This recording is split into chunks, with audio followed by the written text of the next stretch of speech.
இன்னைக்கு நம்ம இந்த வீடியோவில் பார்க்க போகிற விஷயம் கேட்டிங்கன்னா அடுத்து நடக்க போகிற பேக்லாஷ்ன்ற பெரிய பேப்பர் வியூவில் இந்த பேப்பர் வியூ பொறுத்த வரைக்கும் யார் யார் ரிட்டன் வர போகிறா அப்படின்றத ஃபுல் டீட்டெயிலாக தெரிஞ்சுக்கலாம். அதெல்லாம் தெரிஞ்சுக்கிறது முடியும். நீங்களும் நம்ம சேனலில் சப்ஸ்கிரைப் பண்ணிச்சுங்க. இதே போல் இன்ட்ரெஸ்டிங் ரெஸ்லிங் பார்க்குற உங்கள் ஃப்ரெண்ட்ஸுக்கு இந்த வீடியோ ஷேர் பண்ணி விட்டுட்டு நம்மளை டேக் பண்ணி விட்டுட்டு தொடர்ந்து பாருங்கள். ரெசில்மேனியா முடிஞ்சு நடக்க போகிற முதல் பேப்பர் வியூவான பேக்லாஷ் பேப்பர் வியூ. இந்த பேப்பர் வியூவில் பலவிதமான மேட்சஸ் கன்ஃபார்ம் பண்ணியிருக்கிறாங்க. அதை தாண்டி இதில் வந்து யார் யார் ரிட்டன் வர போகிறான்னு கேட்டிங்கன்னா அதுதான் ஷாக்கிங்கான ரிட்டன் லிஸ்ட்லாம் இருக்குது. ஃபர்ஸ்ட்டு இந்த மேட்சை பொறுத்த வரைக்கும் பேட் கம்பே வர்சஸ் கந்தர் இவங்க ரெண்டு பேருக்கோட மேட்சை பொறுத்த வரைக்கும் ஒரு ஸ்டோரி லைன் பில்ட் பண்ணி தான் கொண்டு போயிட்டு இருக்காங்க. இந்த மேட்ச் முழுக்க வந்து கோல்டு பெர்கர் ரிட்டன் வர வைக்கிறது. பேட் மேக்கஃபே கந்தர் தோக்கடிச்சிருவார். தோக்கடிச்சதுக்கப்புறம் கந்தர் பயங்கரமாக அட்டாக் பண்ண போகிறாரு. அப்போ கோல்டு பெர்க் வர போகிறார். கோல்டு பெர்க் வர்சஸ் கந்தர்ன்ற ஃபியூடு ஏற்கனவே உருவாக்க அந்த ஃபியூடுக்காக ரொம்ப நாளாவே எதிர்பார்த்துக்கிட்டு இருக்கோம். அந்த மேட்ச் இந்த பேக்லாஷ்ல தொடங்க ஆரம்பிக்கும் ஃபியூடு. அதுக்கப்புறம் அப்படியே தொடங்கிய ஃபியூடு சம்மர் ஸ்லாம்ல இவங்க ரெண்டு பேருக்கும் ஒரு பெரிய மேட்ச் நடக்க போகுதுன்ற மாதிரி ரூமர் போயிட்டு இருக்கு. அதுக்காக தான் இப்போ இந்த ஸ்டோரி லைனை கொண்டு வந்திருக்கிறாங்க. இந்த வருஷம் சம்மர் ஸ்லாம்ல Gunther versus Goldberg match நடக்கிறதுக்காக பேக்லாஷ்ல இப்போ கொண்டு வர போறாங்க.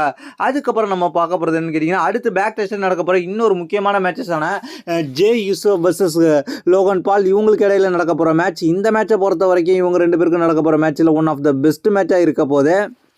இந்த மேட்சை பொறுத்த வரைக்கும் பலவிதமான ஸ்டோரி லைன் போயிட்டுருக்கு. யார் வேணாலும் உள்ற வரலான்ற மாதிரி பார்க்கப்படுகிறது. அதாவது சிஎம் பங்கு ஜேயூஸை ஹெல்ப் பண்ணி அதுக்கப்புறம் செத்ரோலின்ஸ் வந்து லோகன் பாலுக்கு ஹெல்ப் பண்ணுற மாதிரி, அதுக்கப்புறம் பேரன் பேக்கர், அதுக்கப்புறம் செமி ஜெயின் இவங்களாம் உள்ற வரலாம். அப்படி இல்லைன்னா ஜேயூஸோக்கு சப்போர்ட் பண்ணி லோகன் பாலுக்கு எகென்ஸ்டாகவும் செத்ரோலின்ஸ்க்கும் பேரன் பேக்கர் பால்குமன் இவங்களுக்கு எகென்ஸ்டாகவும் இருக்கிற ரோமன் ரெயின்ஸ் இந்த மேட்ச்சில் உள்ற வந்து செத்ரோலின்ஸ் உள்ற வரும்போது செத்ரோலின்ஸ் அட்டாக் பண்ணிவிட்டு அதுக்கப்புறம் ஜேயூஸோவை ஜெயிக்க வைக்கலாம் அப்படின்ற மாதிரி எதிர்பார்க்கப்படுகிறது. அதனால வந்து ஒரு பெரிய டீம் உருவாக்கப்படுகிறது. இந்த பக்கம் ரோமன் ரெயின்ஸ் ஜாயின் பண்ண போறார், அந்த பக்கம் புதுசா ஆள் சேர போறாங்க. அதனாலவே இந்த ஃபியூடு பயங்கரமா இருக்க போகுது அப்படின்றதுக்காக ஒரு எதிர்பார்ப்பை ஏற்படுத்தியிருக்கு.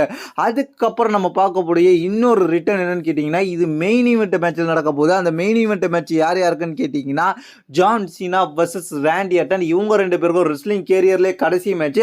அது மட்டும் இல்லாமல் இம்பார்ட்டன்டான மேட்ச். இந்த மேட்சை பொறுத்த வரைக்கும் ரெண்டு பேருக்கும் வந்து ஃபர்ஸ்ட் இது நாள் வரைக்கும் ராண்டி ஆர்டன் ஹீலா பண்ணிட்டு இருந்தாரு.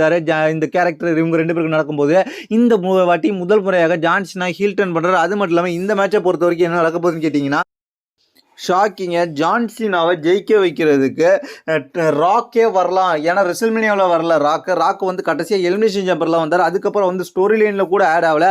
அப்படிப்பட்ட ராக் இப்போ வந்து மீண்டும் ரிட்டர்ன் வந்து ஜான் சீனாவுக்கு ஜெயிக்க வைக்கிறது ஹெல்ப் பண்ணலாம் அப்படின்றதுக்காக இப்போ ஒரு ரூமர் போயிட்டுருக்கு.